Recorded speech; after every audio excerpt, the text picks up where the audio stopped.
Dante Opa might have told you that there were 9 circles of hell. Limbo, lust, gluttony, and treachery. And like all the other gnarly stuff that I can't really count on my hands because I can't remember all of them. But they didn't tell him that they just rebranded hell. Why did they just give me a thumbs up? But they didn't tell him they just updated the whole map. And they added a new circle called media consumption. And baby, I'm the main ringleader. Hey, I'm the main one. Or as I like to call this video, what I've been watching, listening, and also obsessing over in April. I don't want any other effects coming on, so I had to do that real quick because I know it's probably gonna do the little confetti thingies. But let's address the elephant in the room. Who am I, and why am I allowed to deem myself the final boss of media consumption? Well, I think it's because I have this bad brain-rotting ability to consume content that has settled and formed in my brain ever since I was allowed to touch a keyboard or connect to the Wi-Fi at 10 years old. Maybe that's so. Also, I constantly feel the need to expand and also, I guess, gain more knowledge and wisdom in new TV shows, new movies, and new bands, etc., etc. Just because. I'm like the guy that is rolling up the hill. Sisyphus? Or is that how I don't even know how you pronounce his name. I'm like that guy on the hill. I'm carrying up that boulder up that hill. And on top of that hill is the Sundance release of Nirvana, the band, the show, the movie. And you know I'm gonna go on top of that hill. I'm serious about that. I need to see Matt Johnson up there. In his movie. Yeah. I guess Glam Demon 2004 kind of prophesized this whole scenario. Which is kind of funny actually and ironic because, yeah. I don't know how to do my taxes, nor do I have any hobbies outside of media consumption. But I just love media, guys. I love media. I love consuming it. I love it. Anyways, let's get right into it then, shall we? Yeah, let's get it. Let's get on with it, yeah. Starting off with movies. So before we go through the list, I just wanted to preface the fact that the movies that were just listed on the screen were kind of watched based on phases that happened in my life during the month. So I would say it kind of resembles a diary of some sort, which I thought was cool and cute. That was why I wanted to make the video in the first place, because I liked the way that I was consuming content, especially during the month. But yeah, let's talk about. So the start of April really had us through rough times, especially because of Val Kilmer's passing. So the only way that I could heal that part of my life was having a back-to-back Val marathon. And so we started off with True Romance. So that was a first-time watch. And after that watch, I think I had rated it 4 stars on my letterboxd. So it was very good. It was a very good first watch. Patricia Arquette was in it. She's wonderful, by the way. I didn't know she was in it at first, so when I saw her, I was like, wow, beautiful, gorgeous, she's everything to me.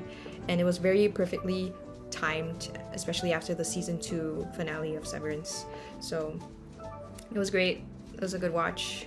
And then the latter two, Top Secret and Real Genius, were part of my multiple rewatches because I've seen those 2 movies so many times, and they're actually considered one of my favorite movies ever, especially Real Genius.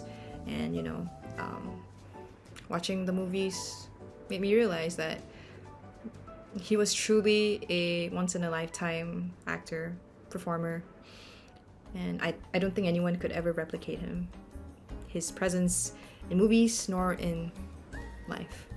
We miss you, Oppa. We miss you so much. We miss you. Also, I want everyone to watch Real Genius. Whether you like it or not, watch it, because it is one of his best films ever, and he birthed Chris Knight, aka one of my comfort characters of all time. I love you, Chris Knight. Also, the thing about me is that once I consume something very heavily, I have the sudden, really strong urge to edit it. Like to the point where I daydream about like the sequences of the storyboarding of the edit, and then the song that I need to find that matches the tempo and like the edit. It's crazy. But yeah. Anyways, I made a Val Kilmer top secret edit set to Fleetwood Max's everywhere. If you want to watch it, it's probably here somewhere, I guess. But yeah, I love it very much. If it gets copyrighted, I'm sorry, but I'll probably replace it. But yeah, this is how I cope, guys. This is how I cope with the media that I consume. I gotta edit it. Yeah, this, now that I'm reading this back, yeah, this was a crazy ass list. But hear me out. I needed to finish season 8 of Mystery Science Theater 3000 and finally start season 9 because I delayed it for far too long. I was like stalling it for like a few months. Yeah, it was crazy. But yeah, my favorite from the watches were probably Werewolf and Pumaman, just because Werewolf had Joe Estevez in it, who's actually the president of the United States in the Decker Cinematic Universe, which is also tied to the Tim Heidecker Cinematic Universe, which is also kind of tied to the On Cinema at the cinema universe. Yeah, that's a whole other different story, but that's A. And then B would probably be because both those movies are just stupid and really funny, and especially when you have the riffs by Mike and Tom Servo and Crow, yeah, it just adds on to the value of the film and also the whole watch. I think I'm gonna put a clip of Pumaman. I love the song. I love the song that they use. The song is used in every scene where the main hero is just doing shit. It's so good. So this watch, Deadpool and Wolverine, was unfortunately a year too late. But mind you, I did it intentionally on purpose. Because if I had known that this was a good movie, well, technically it was a good movie, but if I had known that I was gonna go into the cinema and watch this, I would probably come out and activate the MCU sleeper cell in my brain, and I would genuinely be pissed off. I would be pissed off at myself, like genuinely mad, because I do not want to be the Adri that was consuming MCU content from Winter Soldier up until Endgame. That was a horrible year. Those years I do not want to go back to. I do not want to relive those eras. But yeah, it was a good watch. Excited for Thunderbolts. Just saw Thunderbolts in IMAX. I quit. I gotta focus on Becky Barnes. I gotta focus on being an MCU stan again. Sorry guys, bye. Yeah, so that's it for the movie section. It's gonna continue for the next few sections, so if you just want to skip through, I'll probably put chapters along to it. But yeah, let's start. TV shows. So just like the movies section, this is also going to be in watching history during the month of April, from the start until the end. So let's start off with... Okay, so I've always been an on and off SNL watcher, but just not heavily invested in the fandom itself, nor do I engage with like any of the actual material with it, I guess, like basically existing in a fandom. But one day I had this dream about Marcelo Hernandez, and it was a very, very interesting dream. It was me and him in a room in which there are no others. So when that happened, I was like, I can't do that. I can't do that to myself, because I know I'm gonna straight away consume SNL content like properly just because of him.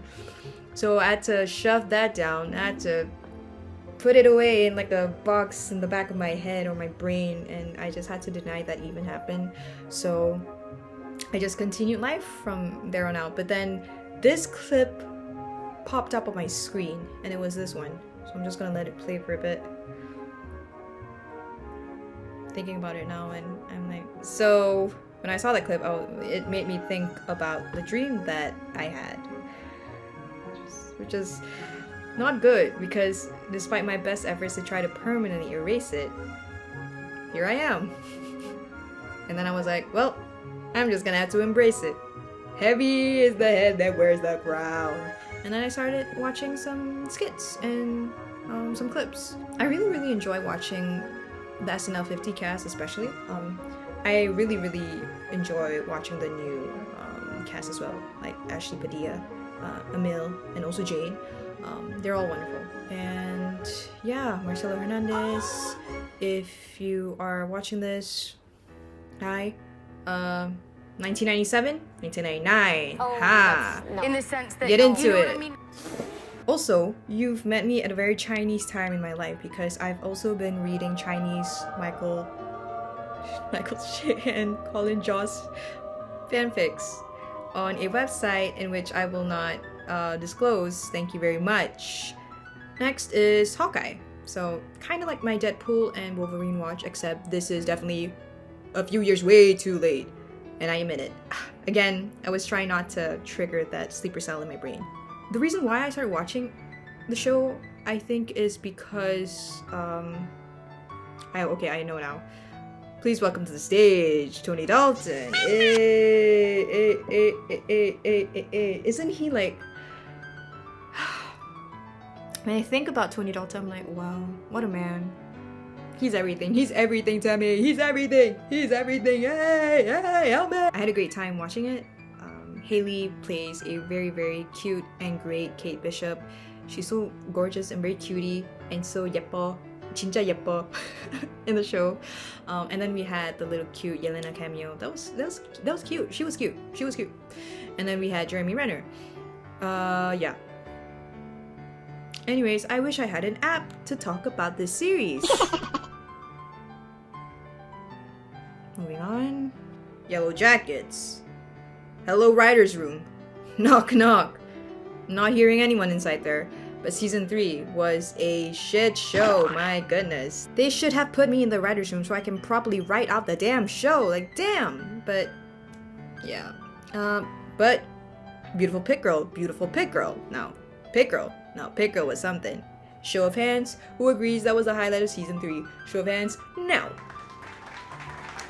Absolutely, yep. I would say season 3 was the equivalent of what I felt during the Bears of season 3, which was not good. The show was trying to be good, but at the end of the day, it just did not try to be good at all. So, especially with the inconsistencies of like the characterizations and whatnot. Again, I'm saying all of these words. I'm not smart in any way, by the way. I can't analyze media critically, but I'm just saying what I think happened during my own personal watch of the show, which was not good. Season 3, love you. You had one hit and then a lot of misses. Sorry. You're not living your life fully unless you have hyperfixation over a made-for-public access TV show set in the 90s. And baby, that is what Mystery Science Theater 3000 is to me. So if you've heard of Pretty Much It, or like other commentary channels that kind of like take a dump on really bad films, I would say MST3K was the pioneers for that whole genre. And I was introduced to MST3K, that's a whole tongue twister actually. I was introduced to the show by Jerma 985. Everything leads back to Jerma. But yeah, and I've been a die-hard fan ever since. As you can tell by what I have here. I found it at a record store that was going out of business. They had this in the film section, which was really surprising because I was like, how do you have this? How literally do you have this? But this is a laser disc, so I don't have a machine to play it on, so I'm just gonna keep it as like a novelty prize for me. Don't know where to start. But this is the pit. We fell in the pit. You fell in the pit. Every time I talk about the pit, I always have that song stuck in my head. That's from Parks and Rec. Was Andy's a song, I think? Yeah, it was, I think. Yeah, every time I talk about the show, I like start foaming around my mouth and jumping on all fours, but obviously I'm not doing that right now because I've controlled myself. I've trained myself to kind of keep it down so that you guys aren't scared, and then you guys will be like, oh, she's really keeping it cool. Oh, I'm really attracted to her. And then you guys are gonna fall in love with me, and then end of story. I've done my mission, I've done my job. Anyways, I spent 3 days binge watching this, which, I guess a good record, I would say. But to be fair, I don't do overnight binge watches, so my obvious favorites in the show are Dr. Samira Mohan, aka Baby Deer, Dr. Mel King, aka Baby Snoopy, Dr. Cassie McKay, she's Baby Tiger, Huranghe. That's how I would describe her. And then we have Dr. Robbie, aka Baby Daddy. Hey! I also started Resident Playbook because I was writing off of the Pitt's like medical drama high. But then I was on episode 4. I was like, this is not looking good, guys. I'm reading The Room right now, and Lord, it's not a good book. It's not a good book. Obviously, it's no hospital playlist because I loved hospital playlists, but yeah, all the characters in the show piss me off so much. This is Resident Playbook, by the way. They piss me off so much. But still on episode 4 though, so we'll see how it goes. I'll update you, I guess, at the end of next month. Yeah. Bam! Fan cam time.